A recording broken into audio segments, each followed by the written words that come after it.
안녕하십니까. 황태순TV의 황태순입니다. 2020년 10월 7일 수요일입니다. 오늘부터 국정감사가 시작되었습니다. 오늘부터 20일 동안 국정감사 시작되는 가운데 그동안 몰랐던 이야기들, 그동안 감추어졌던 이야기들, 그동안 은폐했던 이야기들 하나둘 나오기 시작했습니다. 대표적으로 지금 이 장면은 서욱 신임 국방부 장관이 국방부 국정감사에서 대답하는 장면입니다. 지난 9월 21일 당초 오밤중에 9월 21일 오밤중에 우리 해수부 47세 이씨 떨어졌죠. 배에서 실족했습니다.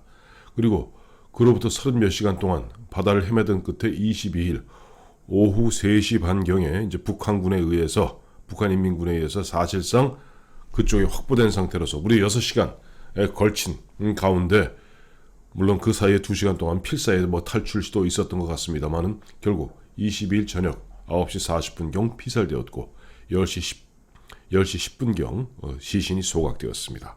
그런데 문제가 뭐냐 하니까 이번 사건을 통해서 우리가 몇 가지를 확인한 게 있었죠. 그동안 지난 6월 김여정이 앞에 나서서 어쩌고 저쩌고 하는 바람에 남북한 간의 모든 통신선이 끊어져 있다고 알고 있었는데, 알고 봤더니 국가정보원과 저쪽 북한의 통전부 간에는 뭔가 오고 가는 게 있었고, 특히 9월 8일, 9월 12일 이틀에 걸쳐 두 차례에 걸쳐서 문재인 대통령과 김정은 저쪽 위원장과 서로 친서를 주고받았던 것도 나왔습니다만, 더 기가 막힌 사실이 오늘 국정감사를 통해서 확인되었습니다. 국내임 하태경 의원이 발굴해낸 팩트입니다. 그리고 거기에 대해서 서욱 국방부 장관 쩔쩔매고 있습니다. 무슨 얘기냐니까, 통상 보면은 이 국제상선통신망이라는 게 있답니다. 이게 뭐냐니까 민간인 배들이 어쩌고 저쩌고 하다가 난파되거나 표류하거나 했을 때 흔한 일이 자기들끼리 SOS를 치고 구해달라 이야기하는 그런 국제상선통신망이 있답니다. 2019년 지난해 이미 북한의 배들이 표류해서 이쪽 남쪽 해역, 대한민국 해역으로 넘어왔을 때 북한에서도 이렇게 얘기합니다. 우리나라의 배 몇 척이 표류하는 것 같은데 혹시라도 발견하면은 구조해주기 바란다. 즉 SOS, Save Our Ship를 갖다가 구조 요청을 한다는 겁니다. 근데 이번 같은 경우는 우리가 21일 우리 이 씨가 실족해서 떨어져갖고 흘러가는 가운데 전혀 구조 요청을 갖다 하지 않았고 국제상선통신망으로 특히 천인 공로할 이야기는 22일 우리가 관측을 통해서 또 감청을 통해서 우리 이 씨가 저쪽 인민군들에 의해서 사실상 확보된 그 정황을 발견하고도 SOS를 안 쳤다는 겁니다. 이 서욱 국방부 장관하고 군은 뭐라고 얘기하고 있냐니까, 우리가 그 이 씨를 갖다가 돌려달라라고 얘기했을 경우는 우리가 그를 어떻게 확인했는지, 우리가 어떻게 감청하고 어떻게 관측했는지를 갖다가 북한군이 알 수 있기 때문에 일부러 안 했다는 그런 취지의 이야기입니다. 물론 말은 그럴듯하게 얘기해요. 일단 확보했으니 저쪽에서 돌려주겠거니, 돌려줄 사람들이 그 배후에서 6시간 동안 해상에서 신문하고 앉았습니까?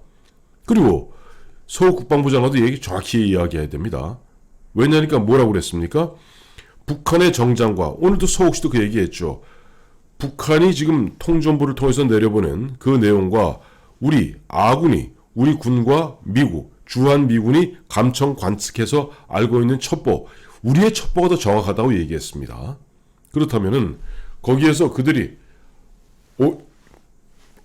아마 저쪽 박정천이가 있는 저 총참모부하고 계속 통신했을 겁니다.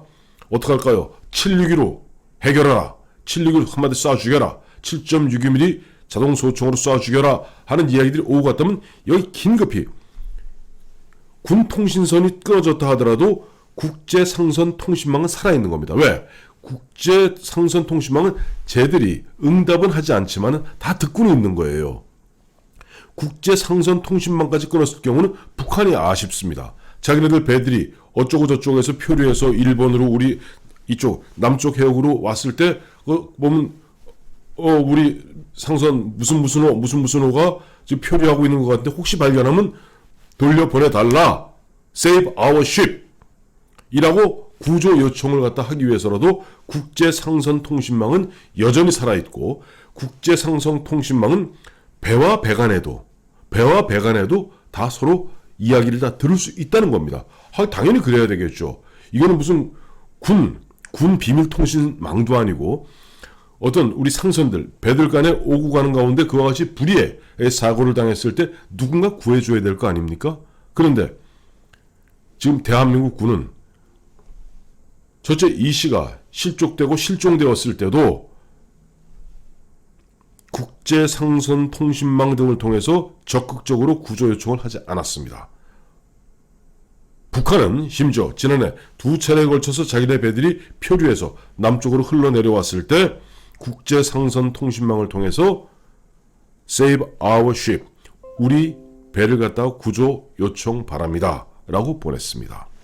더욱더 천인 공노할 이야기는 거듭 말씀드리지만 22일 오후 3시 반경부터는 우리 군도 그것이 감청이 되었던, 아니면 장거리 관측이 되었던, 아니 정찰기엔 관측이 어떤 형태로든지 우리 국민이 6시간 10분 동안 적 인민군에 의해서 확보되고 신문하는 것을 우린 버젓이 듣고 있었고 확연히 보고 있었습니다. 그럼에도 불구하고 Save our people, 우리 국민을 갖다가 돌려보내라 하는 그런 적극적 구조 행동, 노력을 안 했던 겁니다. 참 기가 막힌 이야기죠. 오늘 하태경 의원도 지적했습니다만은 지금 부활되는 해경이 2014년 그 당시 세월호 때 해체된 적이 있습니다. 왜? 그 당시 해경이 적극적으로 세월호를 갖다가 적극적으로 흔한 얘기로 배를 갖다가 구멍을 뚫어서라도 사람을 살리려는 노력을 하지 않았기 때문에, 적극적 구조 노력을 하지 않았기 때문에 당시 박근혜 대통령은 해경을 해체했던 겁니다. 또 오늘 하태경 의원이 한 얘기입니다만은 저도 그건 뭐 얘기 처음 들은 얘기예요. 옛날 이한영 씨라고 있습니다. 이제 김정일의 그 이제 이른바 처가 쪽 일족이죠. 우리 한국에 내려와서 적극적으로 보면 반북 활동, 또 북한의 그 로얄 패밀리들의 그야말로 추잡한 이야기들을 밝히다가 북에서 보낸 그 공작원들에서 피살된 이한영 씨가 있습니다. 국가가 이한영 씨를 적극적으로 보호하지 못했다는 그 이유 때문에 결국 대법원에서 이한영 씨 측에 국가가 배상하라는 국가 배상 판결이 있었다고 합니다. 그렇다면은 지금 대한민국 국민이자 대한민국 공무원이자 이런 사람이 그야말로 어떻게 하다가 그쪽으로 흘러갔고, 오늘 또 보면 서욱 씨도 밝혔잖아요. 그럼 처음에는 왜 처음에 국제상선통신망을 통해서 왜 구조 요청하지 않았느냐 그랬을 때 실무자들이 이렇게 서욱 국방부 장관한테 보고했다는 겁니다. 이 씨가 월북할 가능성이 없다라고 보고했다는 겁니다. 지금은 군과 문재인 정부는 그 이 씨가 자신 월북했다는 식으로 몰아붙이고 있고, 어제 같은 경우는 그 아들이 피 맺힌 절규를 했을 때 군은 아니야, 너희 아버지가 자진 월북한 건 맞아 라고 어린 가슴에 못을 박는 그 군이 사실은 9월 21일 당시 초기 판단으로는 이 씨가 절대 월북할 가능성이 없다고 했기 때문에 국제상선통신망을 통해서 SOS를 안 쳤다는 겁니다. 이것도 기가 막힌 이야기고, 더욱 기가 막힌 이야기는 앞서도 말씀드렸습니다만 우리가 이미 그 다음날 오후 3시 반부터 저녁 9시 40분까지 6시간 10분 동안 그 사람이 어떠한 고초를 겪고 있고 어떤 공포에 빠져 있는지를 버젓이 알면서도 SOS를 안 쳤다는 것은 지금 혹시 우리의 무슨 첩보 능력, 관측 능력이 적에 드러날까봐 라고 참 입에 발린 핑계대고 있습니다만 용서할 수 없습니다. 지금 보면 이번에 이 씨 그 가족들이 보면 이 문제를 갖다 유엔으로 끌고 갈 그런 생각인 것 같고 저도 거기에 적극 찬동합니다. 그 아이디어를 제공한 반기문 전 유엔 사무총장 고맙습니다. 이제는 한 걸음 더 나아가서 좀 의식이 있고 정의감 있는 우리 법조인들이 적극적으로 나서서 이 씨 그 어린 두 자녀를 위해서라도 국가를 상대로 징벌적 손해배상을 갖다 청구해야 됩니다. 왜? 오늘 국정감사 첫날 서욱 씨가 하태경 의원의 질의에 답변한 내용 보면 이건 도저히 용납할 수 없는 일이기 때문입니다.